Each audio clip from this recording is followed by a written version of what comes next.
263장 266장 찬송하겠습니다. 찬송가 266장 찬송하겠습니다. 266장. 주의 피로 이룬 샘물 참 깊고 넓도다.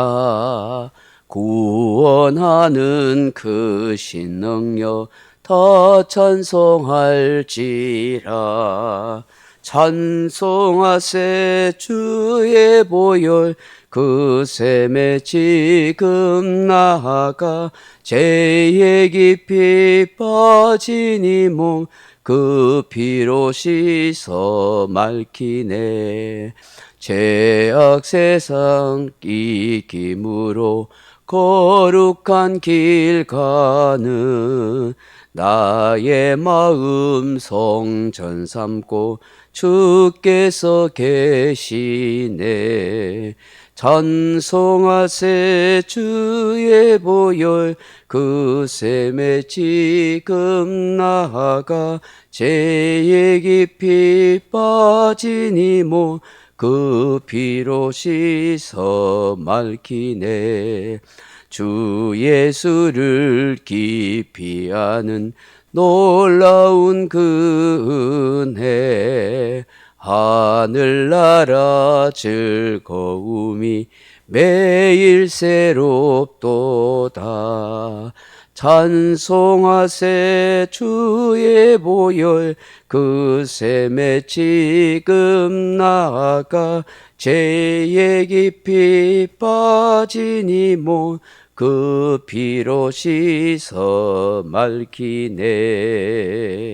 아멘. 히브리서 13장 20절 말씀 같이 읽겠습니다. 히브리서 13장 20절 말씀입니다.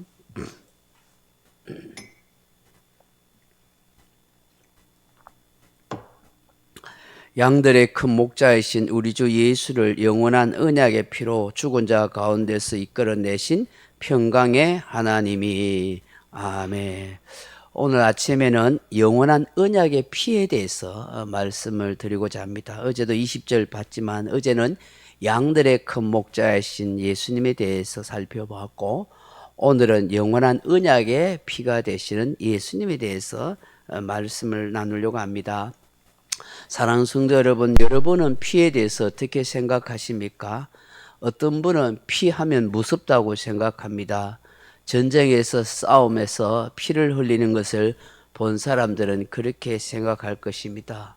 또 피하면 맹세나 결의를 다지는 것이다 생각합니다. 조직 폭력 때나 의기투합하는 사람들이 손가락이나 손바닥에 피를 흘려서 그렇게 서로 잔에 따라서 마시는 걸 보고, 저 피를 저렇게 하는 것은 맹세를 걸고 하는 거구나, 그렇게 생각하는 것입니다. 사람은 피가 모자라면 살 수가 없습니다. 피는 곧 생명이기 때문입니다. 건강과 생명에 직결된다 해도 과언이 아닙니다. 그러므로 사람에게 있어서 피는 너무나 소중한 것입니다. 피를 흘리게 되면은 수혈을 하는 것은, 수혈을 하지 않으면 그 생명이 유지될 수가 없기 때문인 것입니다.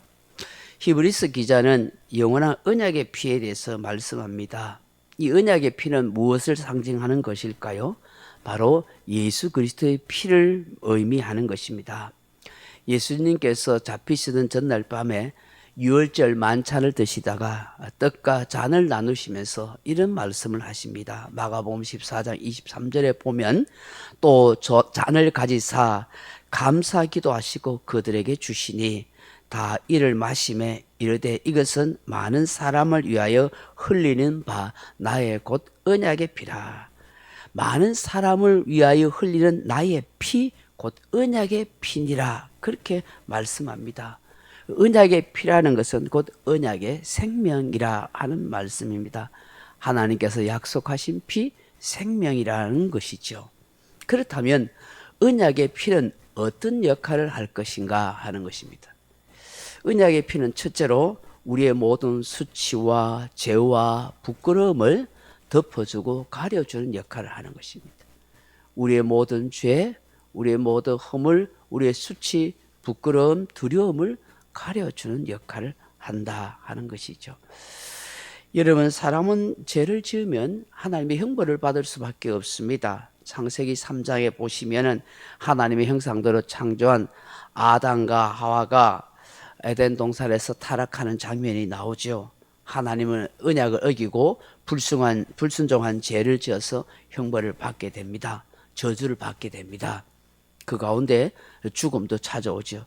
그런데 이들이 하나님의 언약을 어기고 불순종한 다음에 제일 먼저 찾아온 것이 바로 부끄러움이었어요. 그리고 두려움이었어요.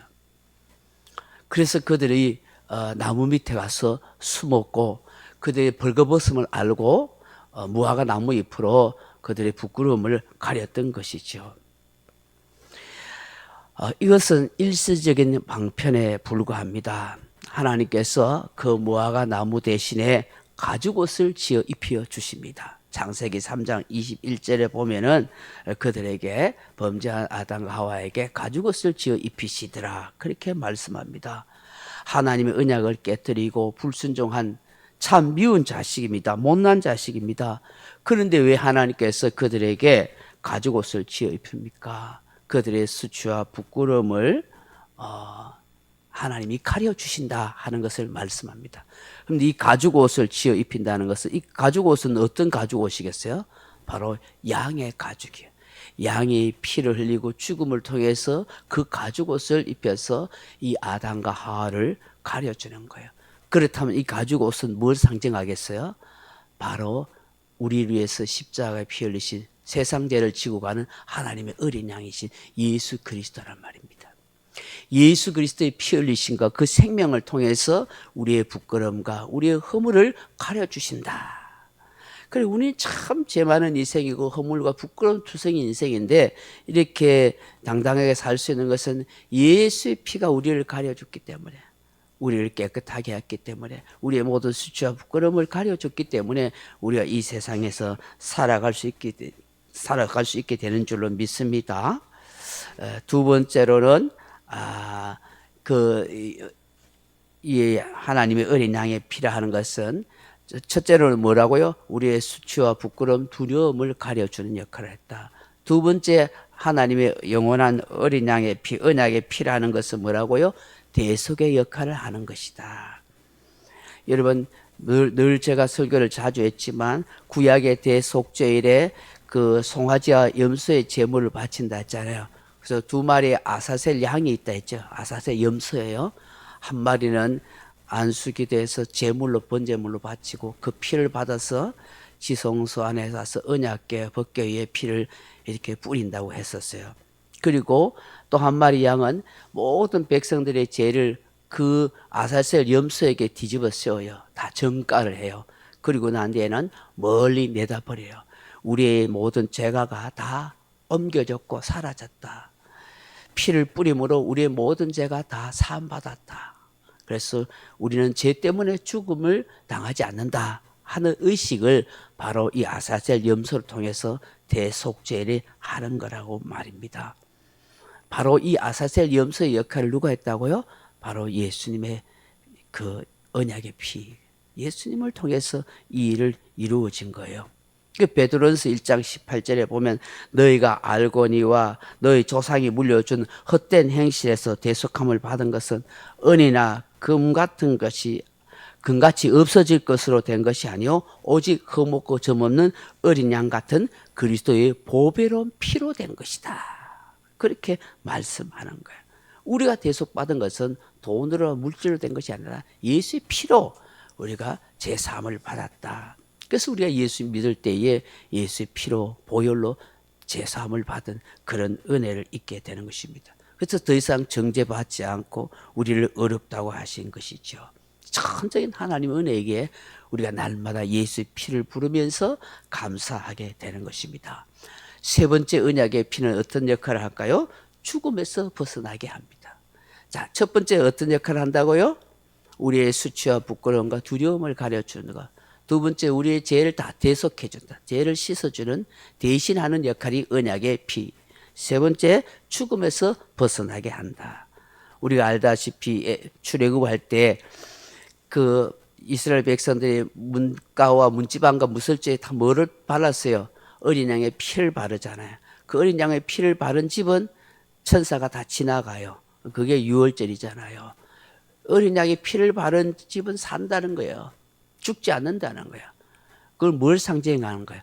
예수의 피를 믿는 사람은, 예수 안에 있는 사람은 죽지 않는다 하는 거예요. 우리는 영생을 얻을 수 있는 거예요. 생명을 얻을 수가 있는 거예요. 이것이 구약에서 유월절이 바로 이걸 상징하는 거예요. 그래서 예수님이 유월절 그 의식을 하면서 떡과 잔을 나누면서 이것은 내 잔이다. 피다. 포도주를 마시면서 피다. 언약의 피다. 너희들이 이 피를 믿을 때에 유월절에서 이스라엘 백성들이 죽음을 보지 않고 넘은 것처지 너희들도 죽지 않는다. 영생을 얻게 된다 하는 것이죠. 여러분 우리가 비록 육신은 이 땅에서 죽을지 몰라요. 그러나 우리는 영생을 하는 거예요. 생명을 가진 존재가 되는 거예요. 네 번째 언약의 피는 어떤 역할을 할까요? 하나님께 가까이 갈 수 있고 하나님을 섬길 수 있는 거예요. 아무나 하나님께 가까이 못 와요. 구약 시대에 하나님이 호렙산에 시내산에 임하시면 어떻게 해요? 아무도 거기에 못 가잖아요. 가까이 갔다가 죽잖아요. 모세만 가까이 갈 수 있었잖아요. 이제는 예수 안에 있는 모든 성도들이 하나님께 가까이 나아갈 수 있고 이렇게 하나님 앞에 우리가 기도 드릴 수 있단 말이에요. 에베소서 2장 13절에 보면 이제는 전에 멀리 있던 너희가 그리스도 예수 안에서 그리스도의 피로 가까워졌느니라. 히브리서 9장 14절에 하물며 영원한 성령으로 말미암아 흠없는 자기를 하나님께 드린 그리스도의 피가 어찌 너희 양심을 죽은 행실에서 깨끗하게 하고 살아계신 하나님을 섬기지 못하게 하겠느냐. 예수의 피, 언약의 피는 이제 하나님께 가까이 갈 수 있고 그 하나님을 섬길 수 있는 축복을 누린단 말이죠. 마지막은 뭐예요? 영원한 천국 복락을, 영원한 생명을 얻어 천국 복락을 누리게 되는 거예요. 이 언약의 피라 하는 것은 생명의 피잖아요. 그것은 곧 영원한 생명을 주신다는 의미거든요. 요한 1서 1장 2절에 보면 이 생명이 나타나신 바 된지라 이 영원한 생명을 우리가 보았고 정언하여 너희에게 전하노니 이는 아버지와 함께 계시다가 우리에게 나타난 바 된 이시니라. 그렇게 말씀하여 요한일서 2장 25절에 그가 우리에게 약속하신 것은 이것이니 영원한 생명이니라. 하나님이 약속하신 영원한 언약의 피는 바로 예수 그리스도를 말미암아 영원한 생명을 주신다 하는 것을 말씀합니다. 오늘 이 새벽에 언약의 피, 예수의 피, 그분은 우리의 모든 수치와 부끄러움과 두려움을 가려주셨다. 그분의 언약의 피는 우리의 모든 죄를 사하여 주셨다. 그분의 언약의 피는 우리의 모든 것을 하나님께 가까이 가게 하고 하나님을 섬길 수 있게 하신다. 그 언약의 피는 죽음을 넘어가게 하신다. 그 언약의 피는 영원한 생명을 얻게 하신다는 사실을 우리가 믿고 날마다 예수의 피를 찬양하고 그 피를 믿는 믿음으로 승리에 가기를 주님의 이름으로 축원합니다. 각자 기도하시다가 돌아가시기 바랍니다.